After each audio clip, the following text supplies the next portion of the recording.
Hello everyone, I hope you all are doing good. This is Vedika and welcome back to my channel. So this is vlog number 3 in our moving from India to Canada series. यहाँ पर हम हैं Qatar international airport पर। तो Qatar से निकलकर हम लोग रवाना हो गए थे कनाडा के लिए।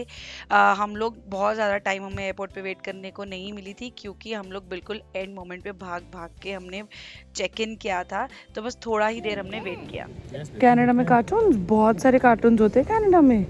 हाँ, और बहुत बड़ा टीवी भी होता है यहाँ। हाँ, और रायना दीदी और गिरिक भैया और मासी और मास्टर आपका वेट कर रहे हैं। हाँ, वो कितना बड़ा टीवी है। उनके पास बहुत बड़ा टीवी है। हाँ, बहुत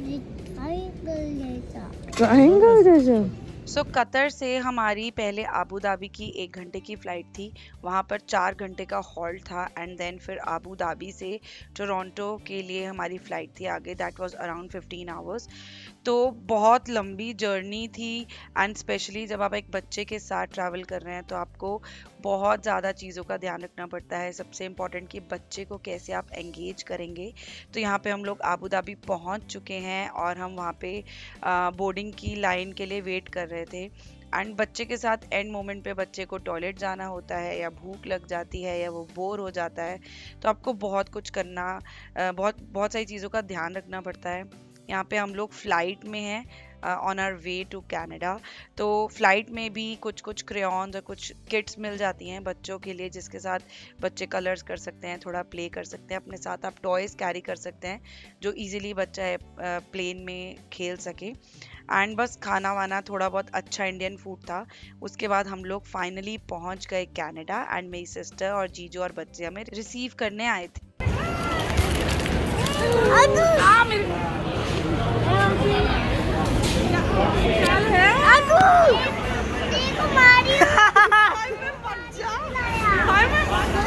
What's up, Greg? तो हम सब लोग बहुत ज़्यादा एक्साइटेड थे। एयरपोर्ट से डायरेक्टली हम मेरी सिस्टर के घर पे गए एंड पहली बार मैं कनाडा आई हूँ। उसका घर अभी उसने कुछ टाइम पहले ही नया घर लिया है तो पहली बार मैं उसका घर देख रही थी। कनाडा का जो भी एटमॉस्फेयर है, एनवायरनमेंट है, वो भी मैंने पहली बार एक्सपीरियंस किया है। तो बहुत मज़ा आया। स्पेशली बच्चे तो बहुत ज़्यादा एक्साइटेड थे। हमसे ज़्यादा वो अगस्त्या को मिलने के लिए एक्साइटेड थे and they were fully prepared. और आगव को आते ही बलून्स और टॉयज और सब कुछ मिल गया खेलने के लिए। तो उसने भी बहुत एंजॉय किया। आते ही वो बिजी हो गया बच्चों के साथ एंड उसको कोई मतलब नहीं था मम्मी पापा कहाँ हैं। वो बस खेलने में रायना दीदी और गिरिक भैया के साथ बिजी हो गया। एंड फिर हमने थोड़ा बहुत घर का टूर किया और क्योंकि इवनिंग हो गई थी तो कुछ ही टाइम में हम लोगों ने डिनर किया और फिर थोड़ा रिलैक्स किया क्योंकि बहुत लंबी फ़्लाइट थी एंड इतनी लंबी फ़्लाइट के बाद रिलैक्स करना बनता है। और हम लोगों को थोड़ा बहुत जेट लैग भी हुआ था बट हमसे ज़्यादा अगस्त्या को हुआ था। यहाँ पे सिस्टर और जीजू हमारे लिए वेलकम केक लेकर आए थे। एक गुड बाय केक हम कतर में काट कर आए थे और यहाँ आते हमने वेलकम केक कट किया था। और बहुत ही बढ़िया, बहुत ही मज़ेदार केक था एंड बहुत ही अच्छा एक्सपीरियंस था। बहुत अच्छी फीलिंग थी। अपनी सिस्टर, जीजू और बच्चे सबको मिलकर बहुत अच्छा लगा। फिर उसके एक दिन के बाद वीकेंड पे हम लोग थोड़ा घूमने फिरने के लिए निकले। तो एक ये बूस्टर सीट होती है। यहाँ पे लीगली आपको छोटे बच्चे को सीट देनी पड़ती है, बूस्टर सीट लगानी पड़ती है फॉर किड्स आगव की एज के। एंड फिर हम लोग क्योंकि स्नोफॉल वगैरह हो रही थी उस टाइम पे भी फरवरी में, इनफैक्ट अभी भी मार्च में हो रही है, उसका मैं व्लॉग अलग से शेयर करूंगी। बट हम लोग गए थे स्नो जैकेट्स और स्नो सूट्स खरीदने के लिए क्योंकि वो एक मस्ट है आगव के लिए, मेरे लिए, आयुष के लिए। हम तीनों को परचेज करना था बिकॉज इंडिया का जो विंटर वेयर है वो कनाडा में काम नहीं आता है, specially during the snow. Otherwise जो विंटर वेयर मिलता है वो अच्छा होता है। थोड़ी विदाउट स्नो वाली जो ठंड आती है ना अप्रैल मई में, उसमें वो चल जाता है। सो वीकेंड एंजॉय करने के बाद मंडे को हम लोग जीजू के साथ गए थे सर्विस कनाडा। जीजू ने हमें वहाँ पे ड्रॉप किया था। सो जब भी कोई पीआर पे आता है कनाडा, उसको सबसे पहले कुछ चीज़ों का ध्यान रखना होता है। अपना PR card, SIN number and health insurance, ये 3 चीज़ें करवानी होती हैं। तो उसके लिए हम अपने सिन के लिए सर्विस कनाडा गए थे। और एक ये टॉय दिख रहा था जो मैंने आगव के लिए परचेज किया था, एक पजल थी। आगव को बहुत मज़ा आता है करने में, तो मैंने सोचा था सर्विस कनाडा जाएंगे, वहाँ थोड़ा बिजी रखने के लिए कोई ना कोई टॉय होना चाहिए। बट लकीली उस दिन बिल्कुल भी रश नहीं था। With in I think 20 minutes हमारा पूरा काम हो गया था। हम लोग जाके वापस भी आ गए थे एंड फटाफट से हमारा सिन नंबर का काम हो गया था। पीआर कार्ड के लिए उन्होंने हमें इन्फॉर्म किया कि जब हम एयरपोर्ट पे लैंड करे थे, वहीं पे ही जो इमिग्रेशन के डॉक्यूमेंट्स हमने साइन किए थे, फिलअप किए थे, उसी के थ्रू हमें हमारा PR card with in 2 to 3 months घर पे ही पोस्ट हो जाएगा। फिर हमने वहाँ से निकलकर कैब करी और कैब से हम लोग घर आए। तो यहाँ पे मैं आपको दिखा रही हूँ उस दिन का नज़ारा, कनाडा का आसपास का क्या नज़ारा है। बिकॉज अभी विंटर चल रही है, तो आपको सारे ये जो पेड़ हैं ये उजड़े उजड़े दिखेंगे। ये स्पेशली जो मेपल ट्रीज होते हैं ना, ठंड में इनके सारे पत्ते झड़ जाते हैं।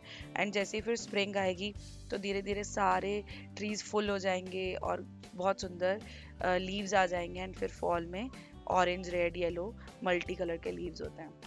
एनीवेज, उसके अगले दिन हम लोग गए थे सर्विस ओंटारियो हेल्थ कार्ड के लिए। एंड फिर उसके बाद हम लोग गए थे अपने बैंक। तो ये बैंक के बाहर की थी। यहाँ पे जब स्नोफॉल होती है तो स्नो रिमूव करना हमारी ड्यूटी होती है, जिसके घर के बाहर स्नो है। रोड साथ के साथ क्लियर करते रहते हैं, जो भी एडमिनिस्ट्रेशन के लोग होते हैं वो करते रहते हैं। फ्लो ट्रक्स होते हैं, वो रेगुलरली जैसे स्नो होती है साथ के साथ लग जाते हैं। तो ये मेरी सिस्टर के घर के आसपास का एरिया है, वॉकिंग डिस्टेंस पे हमारा बैंक था, तो हम लोग वहाँ गए थे। और स्नो को साफ करने के लिए यहाँ पे सॉल्ट भी डाला जाता है। एनीवेज, फिर ये इवनिंग में वीकेंड पर हम लोग बच्चों को लेकर, मैं और मेरी सिस्टर बच्चों को लेकर, बिल्कुल पास में एक पार्क है, वहाँ पे कुछ झूले वूले हैं, बच्चे एंजॉय कर सकते हैं, तो हम लोग वहाँ गए थे।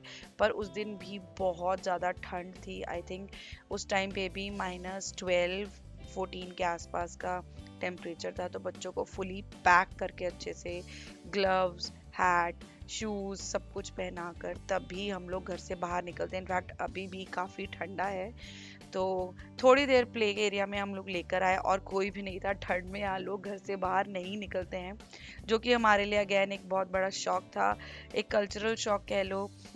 मतलब दिल्ली में, इंडिया में हर कोई हर वक्त दिखता है, बट कनाडा में ठंड में आपको लोग नहीं दिखेंगे, स्पेशली रेजिडेंशियल एरियाज में। मार्केट में फिर भी आपको लोग दिख जाएंगे। बस यहाँ पे बच्चे अपना अपना खेल रहे हैं।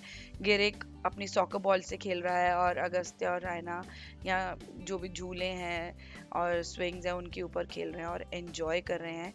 फिर यहाँ से अगस्त्य घर वापस जाना ही नहीं चाहता था, तो हमने इसको डराया कि कोयोटी आ गई है, भागो भागो। यहाँ पे कोयोटी एक वुल्फ या फॉक्स जैसी होती है, वो बहुत कॉमन है, तो उससे काफ़ी ज़्यादा ध्यान रखना चाहिए। फिर उसके बाद नेक्स्ट वीक बहुत स्नोफॉल हुई और एक स्नो स्टॉर्म आया था। तो जब से हम लोग आए हैं, आई थिंक हमने 3 या 4 स्नो स्टॉर्म्स देख लिए हैं विद इन 3.5 वीक्स। तो उसका मैं अलग से वीडियो शेयर करूंगी।